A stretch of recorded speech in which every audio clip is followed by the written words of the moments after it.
नमस्कार। देश नहीं झुकने देंगे। मैं हूं आपके साथ अमन चोपड़ा। सीधा सवाल, डिजिटल दंगाइयों की आरती उतारें।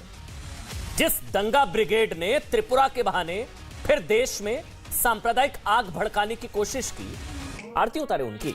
त्रिपुरा पुलिस पत्रकार श्याम मीरा सिंह को यूएपीए की धारा के तहत पूछताछ के लिए नोटिस भेजती है, क्योंकि श्याम मीरा सिंह ने ट्विटर पर लिखा था त्रिपुरा जल रहा है। उस समय जब त्रिपुरा से तमाम तस्वीरें आ रही थीं, विजुअल्स आ रहे थे, वहाँ के लोग जो लोकल लोग हैं वो ये कह रहे थे कि हमारे लिए आवाज़ उठाइए।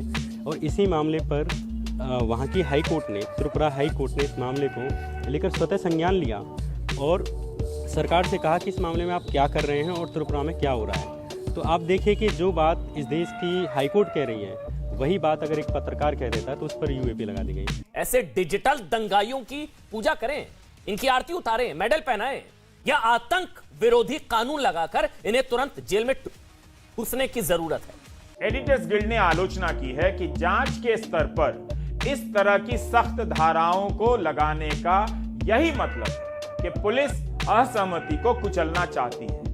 सवाल इसलिए क्योंकि त्रिपुरा पुलिस ने, ध्यान से सुनिएगा, बहुत बड़ी खबर है, 100 से ज्यादा लोगों के खिलाफ आतंक विरोधी कानून, यूएपीए कानून के तहत कार्रवाई की है।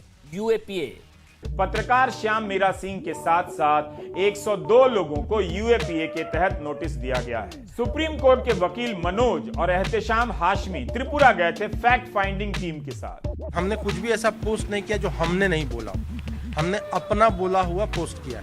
जैसे हो कि किसी और का वीडियो जो कोई और बना रहा है वो पोस्ट कर दे, वो चीजें हमने पोस्ट नहीं करी। जो हमने बोला है वो वीडियो पोस्ट करी है, जो हमने देखा है, जो खुद शूट किया वो वीडियो पोस्ट करी है। इसके बाद भी यूएपीए के तहत इनके खिलाफ नोटिस आया है। यूएपीए से सुधरेंगे डिजिटल दंगाई, यूएपीए से सुधरेंगे डिजिटल दंगाई।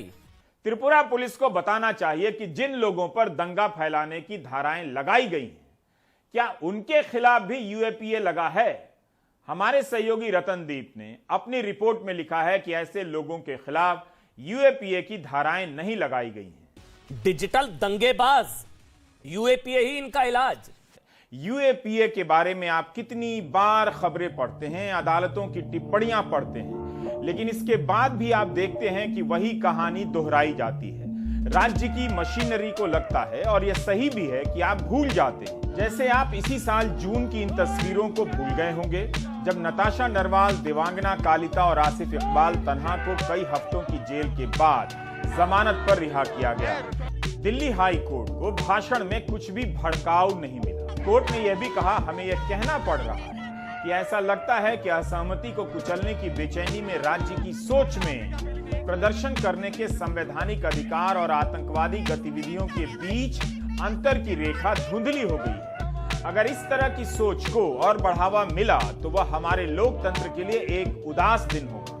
तो यूएपीए से सुधरेंगे डिजिटल दंगाई। सवाल यह भी कि त्रिपुरा में अफवाह वाली साजिश दिल्ली दंगों का ही अगला हिस्सा है क्या। टुकड़े गैंग दोनों में शामिल एक मॉडल, समझिएगा बहुत ध्यान से इस चीज को। यूएपीए, एनएसए, पीएएसए, इन कानूनों का इस्तेमाल क्या इसलिए होता है कि इनमें जमानत नहीं मिलती है। सारा जोर इसी पर है कि आरोपी को लंबे समय तक जेल में रखा जाए।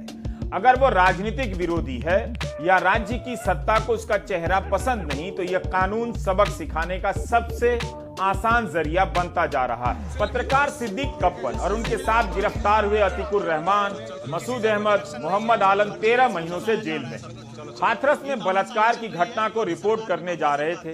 पत्रकार सिद्दीक कप्पन पर यूएपीए और राजद्रोह की धाराएं लगा दी गईं, जिसके बारे में सुप्रीम कोर्ट ही कई बार कह चुका है कि राजद्रोह की धारा का इस्तेमाल अति हो गया है, गलत हो रहा है। शांति भंग करने का आरोप लगाया गया, जिसे हटाना पड़ा यूपी पुलिस को, क्योंकि वो साबित नहीं कर पाई। अतीकुर रहमान हृदय के मरीज हैं। खबर आई है कि उन्हें सर्जरी की जरूरत है, वरना नहीं बचेंगे। उनके भाई ने ऐसा बयान दिया है। स्टैन स्वामी की तो उम्र 80 साल से अधिक थी, चल फिर सकने की हालत में नहीं थे, जमानत नहीं मिली और मर गए। स्टैन स्वामी की मौत के बाद सुप्रीम कोर्ट के जस्टिस डीवाई चंद्रचूड़ ने कहा था कि आतंक विरोधी कानूनों, आपराधिक कानूनों का इस्तेमाल असहमति को कुचलने और नागरिकों को प्रताड़ित करने में नहीं होना चाहिए। बेंगलुरु की 19 साल की अमूल्या के साथ जो हुआ उसे याद कर लीजिए। अमूल्या ने हिंदुस्तान जिंदाबाद के भी नारे लगाए, 3 बार पाकिस्तान जिंदाबाद कहा, फिर तुरंत 6 बार हिंदुस्तान जिंदाबाद कहा। लेकिन इसे लेकर टीवी पर भयानक डिबेट पैदा किया गया।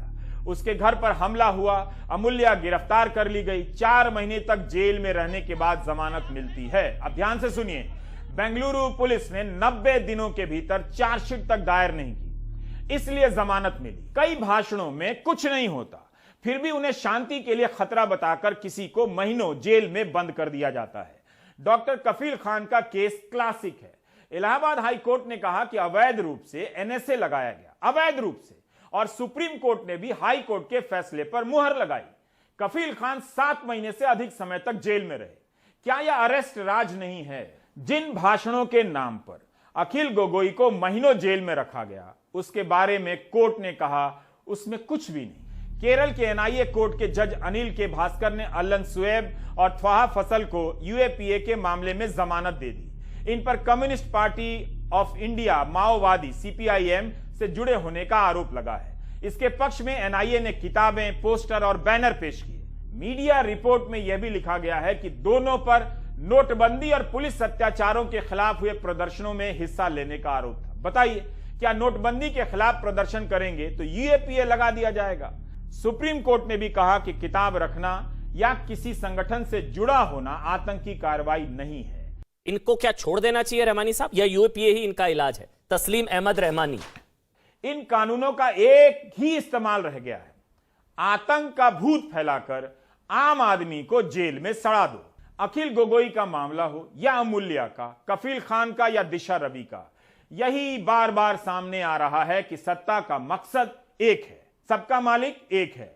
जेल में डालो, गोदी मीडिया को डिबेट का टॉपिक दो ताकि असली मुद्दों पर बात ना हो।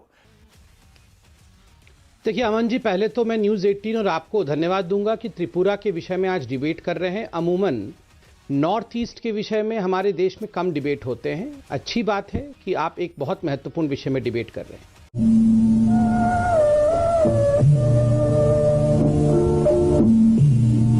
इसमें नुकसान आम आदमी का है। आपके बदले बोलने वालों को चुप करा दिया जाएगा, उसके बाद अगला हमला आम नागरिक पर होगा। जब कोई बोलने वाला नहीं होगा, तब डरकर महंगाई का सपोर्ट करना पड़ेगा।